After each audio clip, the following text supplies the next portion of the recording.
आप सब। I hope आप सब अच्छे होंगे। आप सबका स्वागत है मेरे यूट्यूब चैनल पे प्रतिमा डी ब्लॉग में। और अभी मैं हमारे गली में कीर्तन था तो अभी मैं कीर्तन से आ रही हूँ और अभी बज रहे हैं शाम के 8 बज रहे हैं।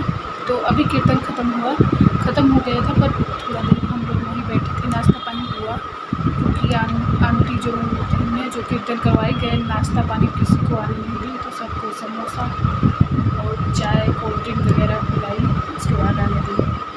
और लेट चालू भी हुआ था, कीर्तन था तो ऐसे बोल रखी थी आंटी 3 बजे से, पर हुआ था 4 बजे से। और यहाँ हमारे पुत्र जी का पैर देखिए, 2 दिन से सूजन आ गया है इसके पैर में। जिस दिन चोट लगी उस दिन भी सूजन नहीं, 2 दिन सूजन नहीं, पर कल से इसके पैर में सूजन आ गई है। तो कल ले जाएंगे इसको डॉक्टर के पास क्योंकि इसका पैर बिल्कुल ज़मीन पे नहीं पड़ रहा है। और हमारे छोटे चंद का क्रिकेट एकेडमी अभी जाएगा नहीं, अभी फार्म आया हुआ है, फार्म भरेंगे, देखेंगे।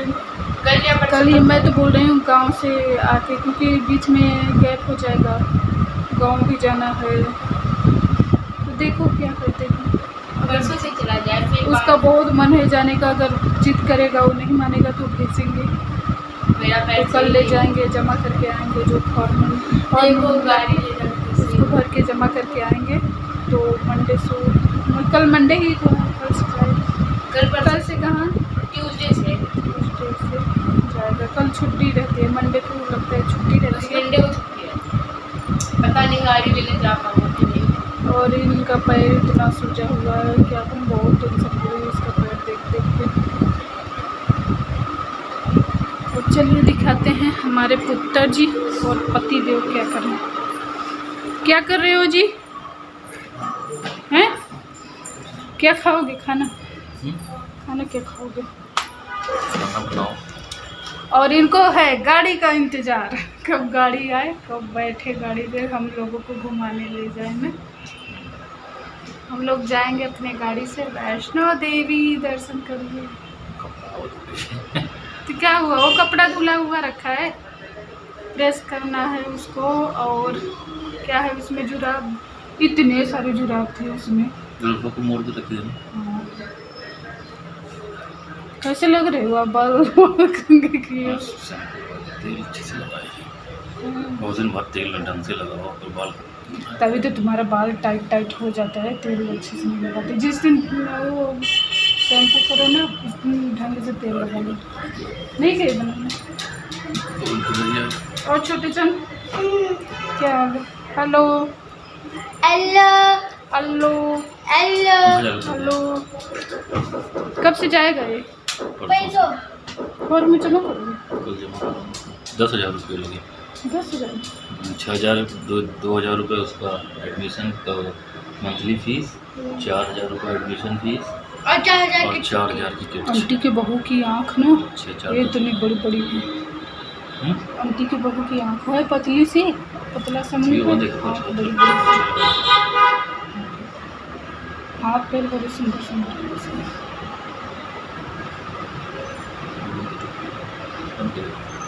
चलो सब्जी भिंडी काट रही हूँ। नहीं है, अरे भिंडी खराब हो जाएगी। कल से नहीं बनाया, रोटी से नहीं खा पाओगे, खराब हो जाएगी।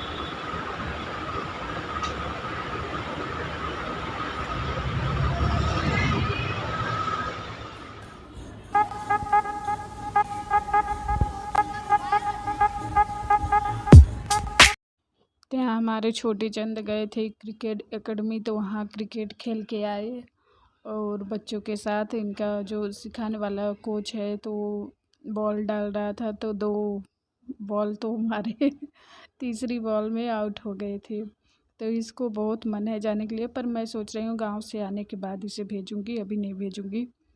उसके बाद पतिदेव लाए थे जूस, क्योंकि मुझे पीने का मन था, मैंगो शेक।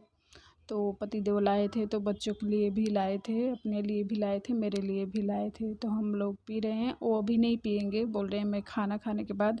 और मैं बोल रही हूँ मैं खाना नहीं खाऊंगी, मैं तो अभी पीऊँगी। तो मैं अपना पी रही हूँ, बच्चे भी पी रहे हैं और इनका जो है रख दूँगी फ्रिज में, जब पियेंगे खाना खाने के बाद तो पियेंगे। तो यहाँ देखिए बच्चों का तो बिस्किट वाला था कौन सा, और मुझे तो सिर्फ मैंगो अच्छा लगता है, अनार भी अच्छा लगता है, पर सबसे ज़्यादा मुझे मैंगो जूस अच्छा लगता है। और गन्ना का भी अच्छा लगता है।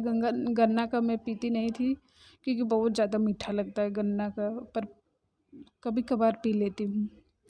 हे गाइस, कैसे हो आप सब? Good morning. और मैं जा रही हूँ अभी फ्रिज साफ़ करने, क्योंकि इसमें बिल्कुल इतनी मोटी सी बर्फ़ जमी हुई थी और बीच बीच में जैसे कि कट कट की आवाज़ आ रही थी। जैसे इसमें ना मोटी बर्फ़ जम जाती है तो आवाज़ करने लगता है, कट कट मारने लगता है। तो हम कल ही इसको यहाँ से इसका ये ताप दी थी कि बर्फ़ पिघल जाएगी। अगर बंद कर देती तो अच्छा था, पर नहीं बंद करी क्योंकि इसमें दूध रखा था और कुछ ऐसी चीज़ रखी थी, उसकी वजह से नहीं बंद कर पाई। तो सुबह ही मैं उठते दूध रख दी गर्म होने के लिए और बंद कर दी यहाँ बटन से, स्विच से वहाँ से बंद कर दी हूँ। तो अभी भी बर्फ़ बिल्कुल पिघली नहीं हुई है, देखो भरी पड़ी है बर्फ़। तो अभी मैं इसको साफ़ करूँगी। वैसे भी थोड़ा मेरा फ्रिज भी गंदा था तो दोनों काम हो जाएगा, फ्रिज भी साफ़ हो जाएगा। और अभी मुझे छोटू को भी लाना है, 21 पे उसकी छुट्टी होगी तो उसे भी लाना है। और हर्षित तो स्कूल जा नहीं रहा है, उसके पैर में चोट लगी है। आज पतिदेव भी नहीं गए हैं ऑफिस क्योंकि आज हर्षित को लेके गए हैं डॉक्टर के पास। अब देखो डॉक्टर क्या करता है, एक्सरे में क्या आता है। तो गए डॉक्टर के पास क्योंकि उसका पैर बिल्कुल नहीं ठीक हो रहा था। हम लोग सोचे ठीक हो जाएगा, घर पे ही जो देसी दवा था लगा के इधर उधर अपना देखे, नहीं ठीक हुआ तो आज फ़िलहाल लेके गए डॉक्टर के पास। अब देखो क्या होता है। तो पतिदेव होते तो एक काम मुझे नहीं करना पड़ता, वो बहुत अच्छे से फ्रिज को साफ़ कर देते हैं, पर अभी मुझे ही करना पड़ेगा। और किचन की हालत भी बिगड़ी हुई है। छोटू के लिए खाना बनाई हूँ और इन दोनों के लिए नाश्ता बना के दी हूँ, नाश्ता करके गए हैं। और यहाँ बर्तन भी साफ़ करना है और एक फ्रिज के सामान जो है यहाँ रख रखी हूँ। और अभी पोछा लगाना है, झाड़ू लगा रखी हूँ। कपड़े हैं तो रख दूँगी, 4 बजे धो लूँगी, बच्चों को ले आने के बाद, छोटू को ले आने के बाद धो लूँगी। और आज सुबह छोटू लेट हो गया था। कल मैं कीर्तन में चली गई और आई तो चावल रखा हुआ था, ज़्यादा था और फिर किसी को ज़्यादा भूख नहीं थी। मैं भी कीर्तन में समोसे वगैरह दी थी, आंटी खा ली थी, तो मुझे भी भूख नहीं थी तो मैं चावल फ्राई कर दी। वही थोड़ा थोड़ा बच्चे और पतिदेव खाए क्योंकि उन लोगों को भी भूख नहीं थी। तो इसलिए मैं शाम को वीडियो भी नहीं बनाई। मुझे इतना तेज नींद और मेरे सर में दर्द हो गया था कि मैं इन लोगों को खाना दी और जल्दी जल्दी बर्तन धोई और सो गई। कब सो गई मुझे पता ही नहीं चला, इतनी तेज़ मुझे नींद आ रही थी। तो मुझे फ्रिज भी साफ़ कर लेती हूँ, वीडियो भी शुरू कर लेती हूँ अपना, इस वीडियो का एंड भी हो जाएगा। और फिर बीच में ना बच्चे जूस, मैंगो जूस वगैरह पी लिए थे, जैसे मैंगो जूस लाए थे पतिदेव वो सब पी लिए थे तो इसलिए, और बच्चे खाना नहीं खाए। हम भी मैंगो जूस लाए थे पी लिए, पतिदेव भी अपने लिए भी लाए थे वो भी पी लिए। तो इसलिए ज़्यादा किसी को मन नहीं था तो फिर चावल फ्राई कर दिए। आखिर वो चावल फेंका ही जाता है तो फ्राई कर दिए, यूज हो गया, घर का चावल नहीं था। और फिर खाना फेंकने में हमारे पति जी गुस्सा करते हैं, बोले चलो, बोले कि फ्राई करो और कुछ नहीं बनाया। मैं भिंडी बनाने जा रही थी पर नहीं बनाई, फिर सुबह बनाई। मैं सोची पतिदेव जाएंगे ऑफिस तो सुबह बनाई भिंडी, पर आज उन्हें छुट्टी लेना पड़ा क्योंकि हर्षित का पैर देख के उन्हें छुट्टी लेना पड़ा। और हर्षित भी टेंशन में है कि मेरा पैर नहीं सही होगा। बोले कोई बात नहीं, सही हो जाएगा, टेंशन मत लो। बच्चा है, गलती तो सबसे होती है। वो जानबूझ के थोड़ी अपना पैर उसमें डाला होगा कि मेरा पैर मुझे चोट लगे। पतिदेव डांट रहे थे, थोड़ा गुस्सा भी कर रहे थे। बोले चलो, वो जानबूझ के थोड़ी वो चोट लगवाया है, ले जाओ दिखा के आओ, तो लेके गए हैं। तो चलिए इसे साफ़ करके मिलती हूँ, नहीं तो लेट हो जाएगा मुझे हर्षित को, छोटू को ले आने में। और अकेला गया है तो उसका 1:20 पे छुट्टी हो जाएगी। अगर हर्षित जाता है तो 1:25 पे उसकी बेल बजती है हर्षित के। छोटू 1:20 पे नीचे आके लाइन में लग जाता है। तो चलिए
तो यहाँ मेरे सारे काम हो गए थे, बस पोछा रह गया था और 2-4 कपड़े और नहाना रह गया था। और छोटू को लेने भी जाना है स्कूल से। हैं तो पतिदेव पर अभी तो डॉक्टर के पास गए हुए हैं, पता ना कब तक आएंगे। और हरजित को लेके गए हैं, अगर एक्सरे वगैरह होगा तो टाइम भी लगेगा। नंबर भी पता ना जल्दी नंबर आएगा कि टाइम लगेगा। तो मैं सोच रही हूँ मैं जल्दी जल्दी काम निपटा के और उसके बाद जाऊँ छोटू को लेने नहा धो के। और छोटू अकेला जाता है तो उसकी जल्दी 1:20 पे बेल बज जाती है, नीचे आ जाता है। और हर्षित जाता है तो उसका 1:25 पे बेल बजती है। तो छोटू इंतज़ार कर लेता है। अकेले जाता है तो इंतज़ार नहीं करता, लेट हो जाओ तो रोने लगता है। तो इसलिए मैं जल्दी जल्दी अपना पोछा झाड़ू कर रही हूँ कि टाइम से जाऊँ, नहीं तो रोने लगेगा वहीं पे। तो यहाँ पोछा लग। तो जैसे ही मैं नहा के निकली तो हर्षित और हर्षित के पापा आ गए थे डॉक्टर के पास से। और जिस बात का डर था वही हुआ। और तभी तो इसके पैर का सूजन कम नहीं हुआ था। इसके पैर में फ्रैक्चर हुआ है, पर ज़रा सा हुआ है ज़रूर। तभी तो हम लोग इतना दवा लगा रहे थे, सब कुछ कर रहे थे, पर इसके पैर का दर्द और सूजन कम नहीं हो रहा था। तो डॉक्टर तो अभी दवा दिया है, 3 दिन की दवा, और ये मालिश करने के लिए दिया है और तेल। तो बोला कि 3 दिन इसे लगा के देखो, अगर नहीं सही होता फिर आगे जो करना होगा डॉक्टर करेगा, प्लास्टर वगैरह बांधेगा। तो अभी फ़िलहाल तो दवा से ही बोला है 3 दिन दवा खिलाओ तो सही हो जाएगा। और एक आदमी और बोला है कि कौन सी हल्दी और भांग, प्याज और उसमें चूना, उसको गर्म करके लगाओगे तो सूजन कम हो जाएगा। तो मैं बोली चलो दवा भी करें और ये देसी दवा भी करें, शायद दोनों में से कोई एक काम कर दे। तो अभी तो सुबह डॉक्टर वो जो अंकल बताए हैं वो बोले हैं कि ये दवा, देसी दवा जो है वो शाम को लगाना, सोते समय इसके लगा के बांध देना। तो अभी तो मैं शाम को लगाऊंगी, देखो क्या होता है इसके पैर में। और बहुत दर्द हो रहा था और दवा आते ही दवा खाया नहा के, क्योंकि आते ही नहाने बैठ गया। तो यहाँ से हमारे पति देव लेने गए थे कोकोनट ऑयल लेने, और गुलाब जल, और ये भुंजा हुआ चना, और वैसलीन। अपने लिए फोक लेने गए थे, पर लेके आए बिस्किट, नमकीन, अमचूर पता नहीं क्या क्या लेके आए। और ये जाते हैं तो ऐसे ही जाएंगे, बोलेंगे 2 चीज़ लाना है, जाके ले आ रहे हूँ, और जाएंगे तो इतना सारा लेके आएंगे। और इस महीने का राशन आया भी नहीं था, तो बोले कि बिस्किट ख़त्म भी था, क्योंकि आज बच्चों को दूध ही दिए थे, तो वो मुझे पता नहीं था कि बिस्किट ख़त्म है। तो बोले कि बिस्किट ख़त्म था, तो मुझे याद आ गया कि बच्चों के लिए बिस्किट ले जाना है, और मेरे लिए भी बिस्किट लाए जो मुझे पसंद है। और मैं जो जो इनसे बोली थी, गुलाब जल और कोकोनट ऑयल, वैसलीन, तो वो भी ले आए। अपना भी सामान ले आए जो इन्हें चाहिए था। तो ये वैसलीन बड़ी वाली ले आए, क्योंकि बच्चों के पता नहीं क्यों ओठ अजीब से फटे फटे से हो रहे हैं। और देखिए मेरे भी पसंद के बिस्किट लेके आए। बहुत ध्यान देते हैं हमारे पतिदेव हम लोगों का। तो यहाँ बैठा है, छोटू भी देख रहा है। मैं टोनर लगाती थी, टोनर ख़त्म हो गया था, तो मैं इनसे बोली कि गुलाब जल ले आओ, और विटामिन ई की वो कैप्सूल रखी है, इसी में डाल लूँगी, सही रहेगा। तो चलिए गाइस, मिलते हैं नेक्स्ट वीडियो में। उम्मीद करती हूँ आप लोगों को वीडियो पसंद आए, तो सब्सक्राइब कर देना, लाइक कर देना, शेयर करना। Bye bye.